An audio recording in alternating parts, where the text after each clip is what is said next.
Picture this. It's 1788, and an entire Austrian army is about to fight the battle of their lives. Except there's just one tiny problem. They're about to fight themselves. Welcome to the Battle of Karánsebes, quite possibly the most embarrassing military disaster in European history. Our story begins with the Austrian Empire at war with the Ottoman Empire. Emperor Joseph II had assembled a massive army of around 100,000 men to push into Ottoman territory. The force was a melting pot of different ethnicities and languages: Germans, Hungarians, Croats, Serbs, and more. And that's where our first problem begins: communication.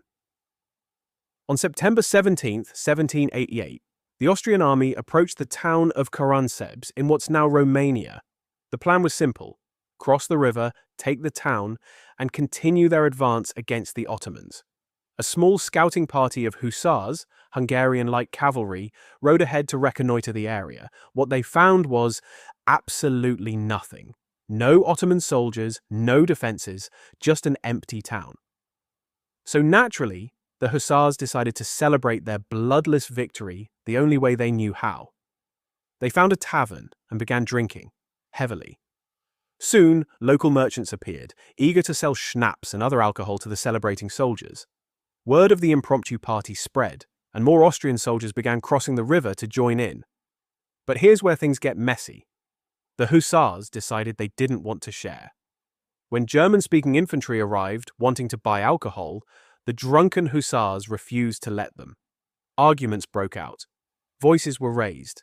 And remember, these men spoke different languages. The situation escalated when someone, and nobody knows who, drew a weapon. A shot was fired, then another.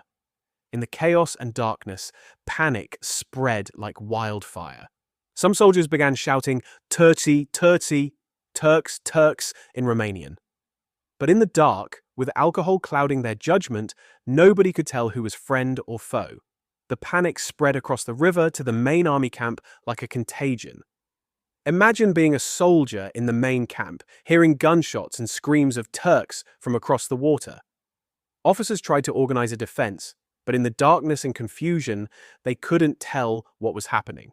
The multi-ethnic nature of the army now became a deadly liability.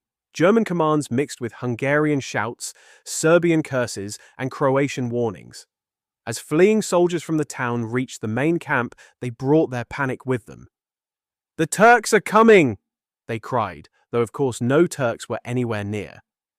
In the stampede that followed, the Austrian army essentially declared war on itself. Units of the same army began firing on each other in the darkness. The cavalry, trying to restore order, charged through the infantry lines.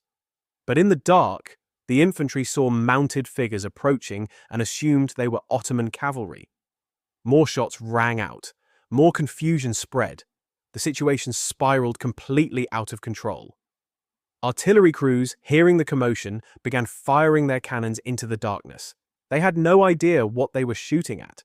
They were just shooting at the noise. The result was catastrophic. Austrian soldiers were being killed and wounded by Austrian artillery.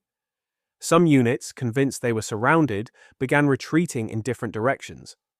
Others stood their ground and fought whoever came near, not knowing if they were friend or enemy. The multi-language problem made everything worse. Nobody could call for a ceasefire effectively. When someone yelled, "Halt!" in German, Hungarian soldiers might not understand and keep firing. The battle, if you can call it that, raged through the night. As dawn broke, the true horror of what had happened became clear. The Austrian army had effectively defeated itself.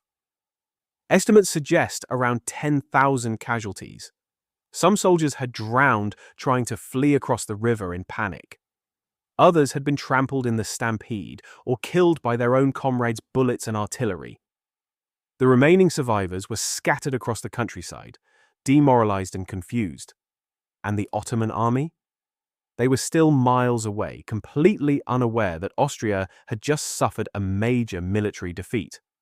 When Ottoman scouts eventually arrived at Karánsebes 2 days later, they found it practically undefended. They walked in and claimed an effortless victory over absolutely no one. For the Austrian Empire, this was an unmitigated disaster and a massive embarrassment. Emperor Joseph II reportedly tried to suppress the story and downplay the casualties. But word of the battle spread anyway, becoming a cautionary tale across European military circles.